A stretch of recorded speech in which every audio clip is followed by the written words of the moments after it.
This reading is on Mongol rule in China, Asia under the Mongol Empire, and the divided Khanates.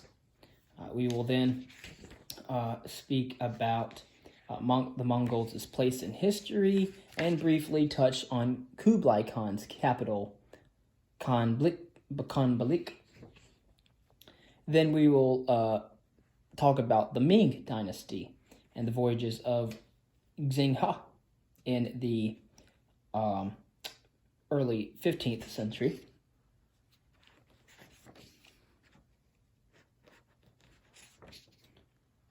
Concerning Mongol rule in China. At first, China's new rulers exhibited impressive vitality. Under the leadership of the talented Kublai Khan, the grandson of Genghis Khan, the Yuan continued to flex their muscles by attempting to expand their empire. Mongol armies advanced into the Red River Valley and reconquered Vietnam, which had declared its independence after the fall of the Tang dynasty 300 years earlier. Mongol fleets were launched against Malay kingdoms in Java and Sumatra, and also against the islands of Japan. Only the expedition against Vietnam succeeded, however, and even that success was only temporary. The Vietnamese counterattacked and eventually drove the Mongols back across the border. The attempted conquest of Japan was even more disastrous for the Mongols. On one occasion, a massive storm destroyed the Mongol fleet, killing thousands. And, of course, you can see a map in the background at the beginning of the video, which traces the expansion of Mongol power throughout Eurasia in the 13th century. After the death of Genghis Khan, universal ruler, in 1227, the empire was divided into 4 separate khanates. Logistics may explain why the Mongol army failed elsewhere after succeeding in China. The Mongol attacks on Japan, Vietnam, and the Indonesian kingdoms were too far afield for the army to be easily supported and resupplied. The terrain may also have contributed to their defeat as well. Mongol tactics such as cavalry charges and siege warfare were less effective in tropical and hilly regions than they were closer to the arid Mongol heartland. The Mongols had more success in governing China. After a failed attempt to administer their conquest as they had ruled their own tribal society, some advisors reportedly even suggested that the plowed fields be transformed into pastures.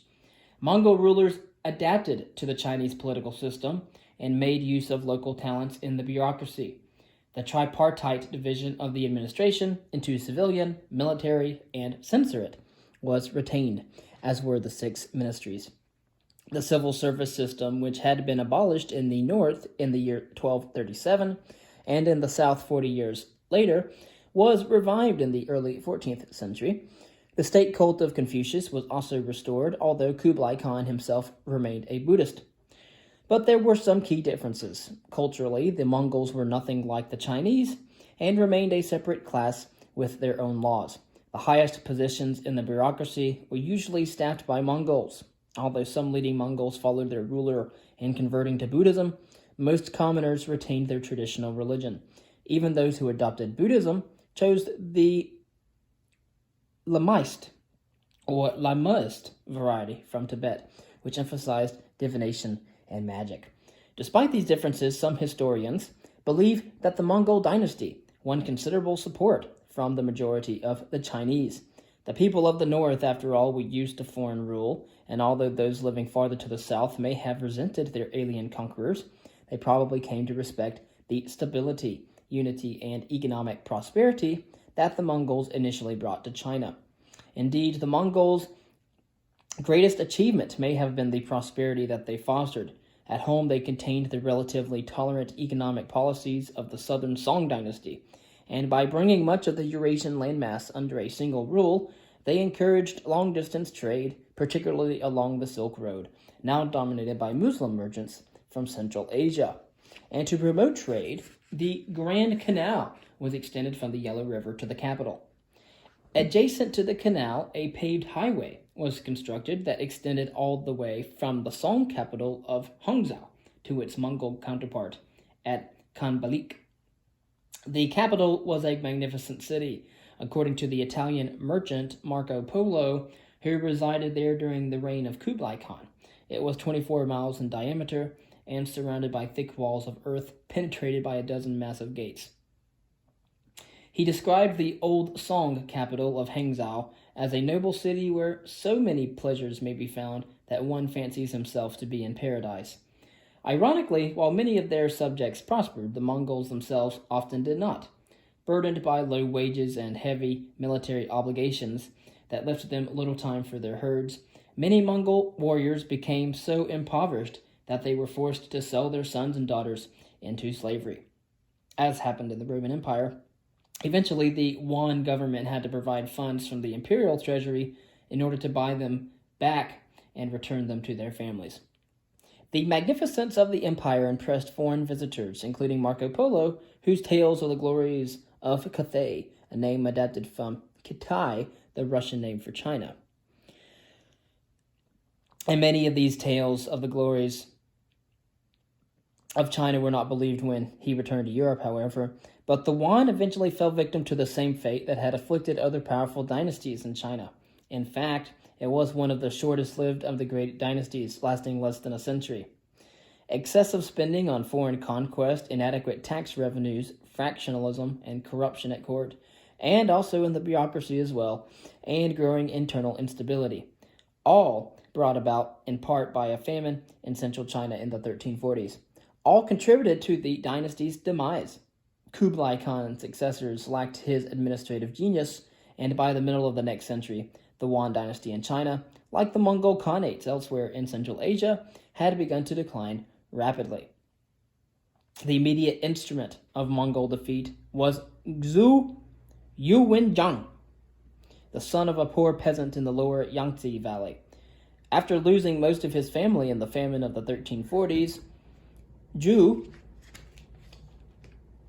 Yuwenjang, who was an itinerant monk and then a leader of a gang of bandits. In the 1360s, however, unrest spread throughout the country, and after defeating a number of rivals, Zhu put an end to the disintegrating Yuan regime and declared the foundation of a new dynasty called the Ming, or Bright Dynasty, 1369 to 1644, and so lasting almost 3 centuries.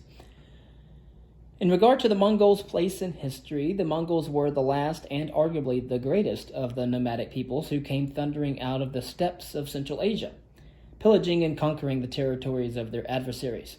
What caused this extraordinary burst of energy, and why were the Mongols so much more successful than their predecessors? Historians are divided on this question. Some have suggested that drought and overpopulation may have depleted the available pasture on the steppes, yet another example of the unseen impact of environmental changes on human history. Others have also cited the ambition and genius of Genghis Khan, who was able to arouse a sense of personal loyalty, unusual in a society where commitments were ordinarily of a tribal nature. Still, others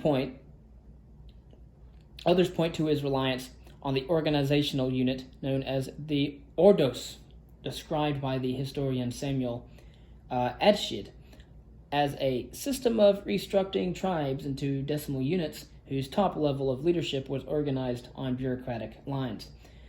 Although the Ordos system had been used by the Xiongnu and other nomadic peoples before them, the Mongols applied it to create disciplined military units that were especially effective against the relatively free-wheeling tactics of their rivals on the steppes and devastating against the relatively immobile armies of the sedentary states in their path.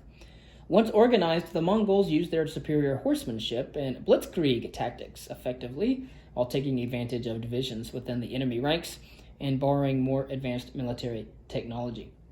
Once in power, however, the Mongols and their underlying weaknesses eventually proved fatal. Unlike some of their predecessors, the Mongols had difficulty making the transition from the nomadic life on the steppes to the sedentary life of the villages, and their unwieldy system of royal succession led to instability in their leadership. Still, although the Mongol era was just a brief interlude in the long sweep of human history, it was rich in consequences.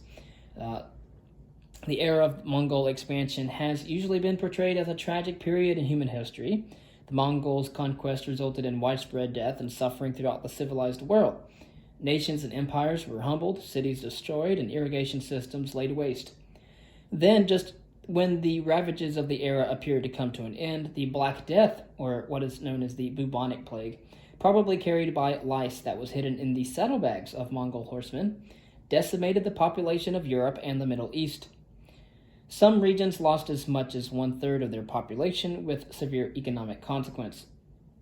Few modern historians would dispute the brutality that characterized Mongol expansion and conquest, but some are now beginning to point out that beyond the legacy of death and destruction, the Mongols also brought an era of widespread peace, known as the Pax Mongolica, to much of the Eurasian supercontinent, and inaugurated what one scholar has described as the, quote, idea of the unified conceptualization of the globe, creating a basic information circuit that spread commodities, ideas, and innovations from one end of the Eurasian supercontinent to the other.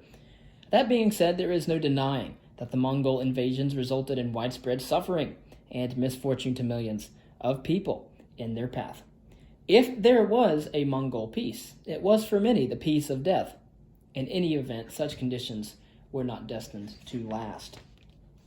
In regard to Kublai Khan and his capital at Kambalik, when the Italian merchant and adventurer Marco Polo returned from China to Europe in the late 13th century, so it is understood, he wrote a lengthy description of his experiences, later to be popularized in a book form as The Travels of Marco Polo.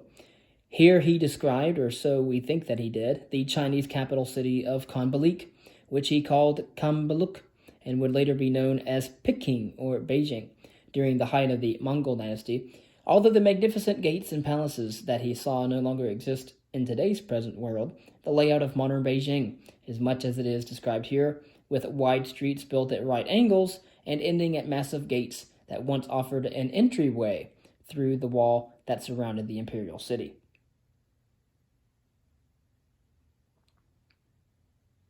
And of course, I refer you to the popularized book form called The Travels of Marco Polo. We might want to ask, how does the plan of Khanbalik compare with the layout of Rome during the Roman Empire? What do you think accounts for the differences and the similarities of each one? Next, we will talk about the Ming Dynasty, which lasted for about 3 centuries. We'll talk about the voyages of Zheng He in the early dawn of the 15th century, and then we'll talk about the rise and decline of Buddhism and Taoism.